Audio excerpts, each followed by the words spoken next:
tahu, yang pertama harus memahami, yang kedua yaitu harus memberikan contoh. Setelah nanti saya memaparkan materi terkait fisik motorik, kemudian nanti saya akan minta bunda-bunda memberikan contoh. Kan udah dibagi per kelompoknya masing-masing, kemudian nanti silakan diberikan contoh ke depan. Sebelumnya saya mau kasih tahu dulu capaian pembelajaran kita itu yaitu peran guru dalam permainan kreatif untuk menstimulasi perkembangan fisik motorik. Seperti itu.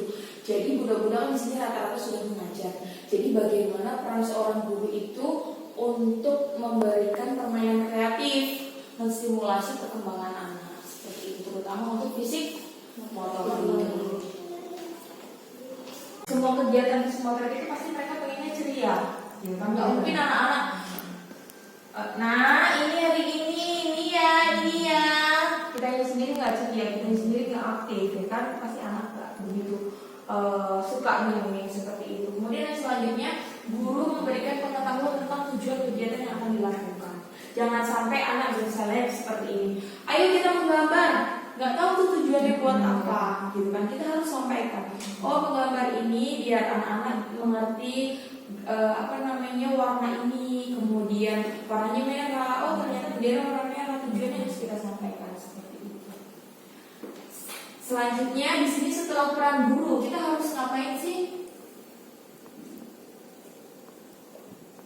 Nah, setelah kita mempunyai peran, kita harus merancang. Bisa disebutkan salah satunya dari perancang itu apa saja? Mempersiapkan media. Oke, mempersiapkan media. Mungkin nggak kalau kita melakukan permainan kreatif dan fisik motor itu sendiri, tapi kita nggak menyiapkan ini medianya, permainan yang digunakan, mungkin nggak? Iya. Mungkin nggak kalau nggak kita siapkan? Nggak. Selanjutnya apalagi salah satunya mencontohkan.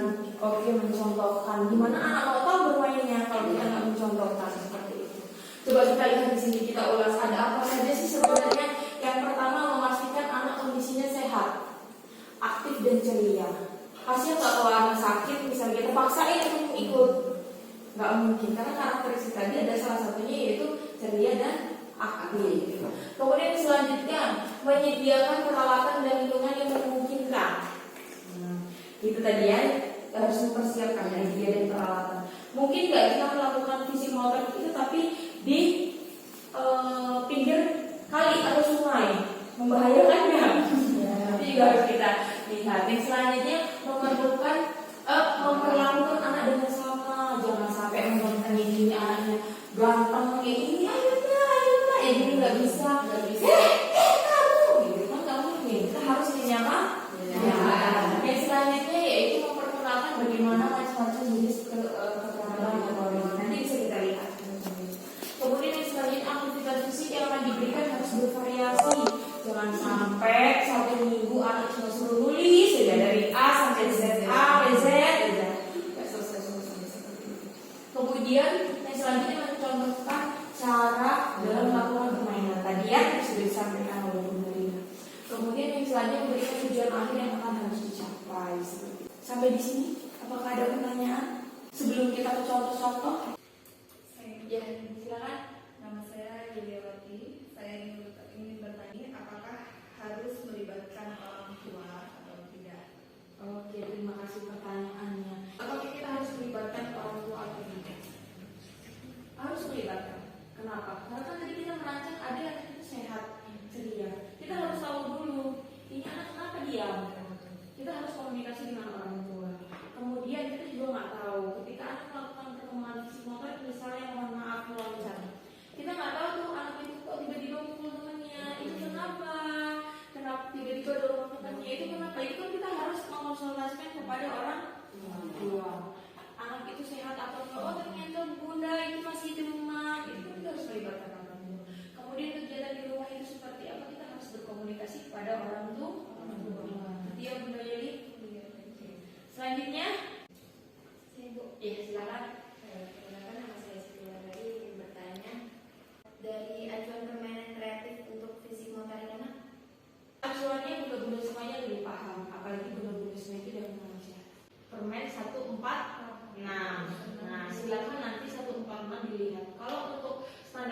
kan anak usia dini itu 137. Tetapi untuk kurikulum, kemudian indikator perkembangan fisik motor dan 6 aspek perkembangan itu ada di 146. Silakan dilihat di situ indikator-indikator.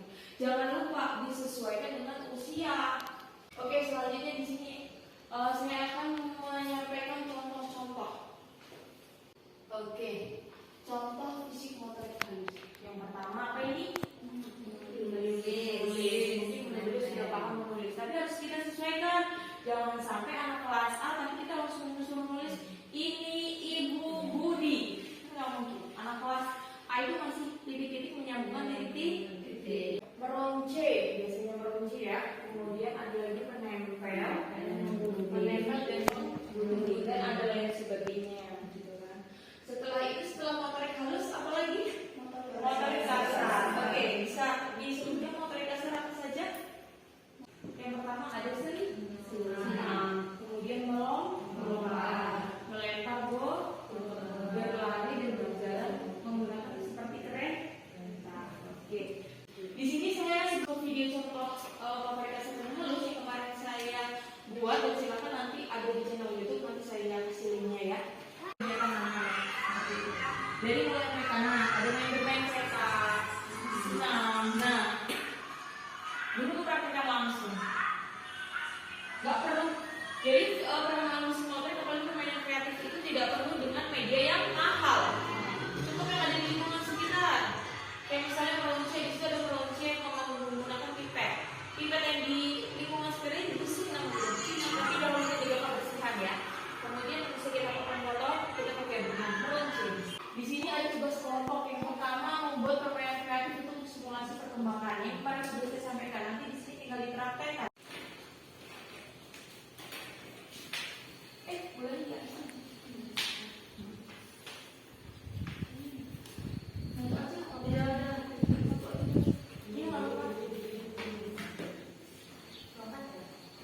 Berjalan boleh.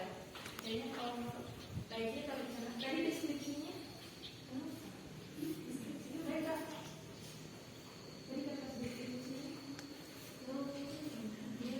Silakan disampaikan di sini. Ada perlawanan sama teman-temannya.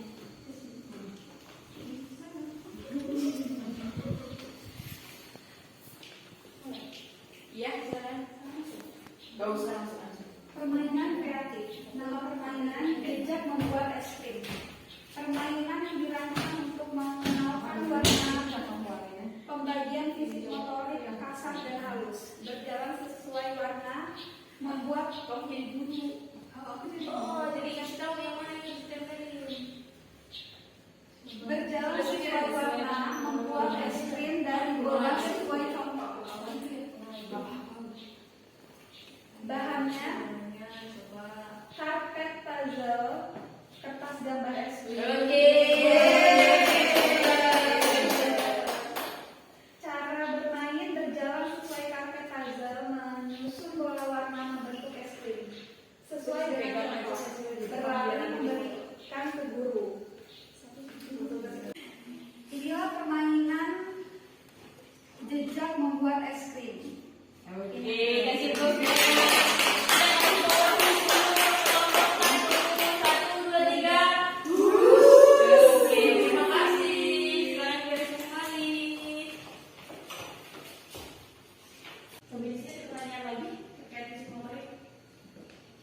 Kalau tidak ada, kita flashback lagi. Jadi sebelumnya pembelajaran terkait fisik motorik itu kan ada dari Haro, kemudian dari Santor, Action. Kalau dari Islam itu biasanya ada ada Al-Ghazali sama Abdullah Nasi Umar. Dari semua itu biasanya punya pembelajaran terkait perkembangan masing-masing, apalagi fisik motorik. Jadi nggak usah kita risaukan. Mudah-mudahan paham sekarang ada namanya PAUD Montessori. Ada pernah dengar sekolahan Montessori untuk anak TK? Itu lagi marak benar. Selain sekolah alam, mereka juga ada sekolah Montessori yang memang itu kurikulumnya Montessori. Beda dengan kita. Montessori itu biasanya mereka lebih kesehariannya, lebih kehidupan sehari-hari, kebiasaan. Jadi nggak apa-apa.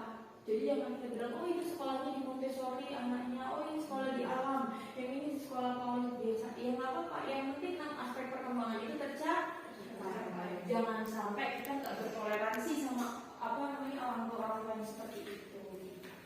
Bunda-bunda semuanya di sini untuk Kementerian Agama kan memang sudah memasukkan terkait moderasi beragama. Moderasi beragama itu bagaimana kita yang pertama harus adil, kemudian bertoleransi terhadap umat beragama, tidak hanya umat beragama, tetapi sesama Muslim yang ada di lingkungan sekitar. Sama kayak tadi saya sampaikan, anaknya mau sekolah di mana sih, emang nggak terserah, tapi jangan sampai kita menjudge, gitu kan.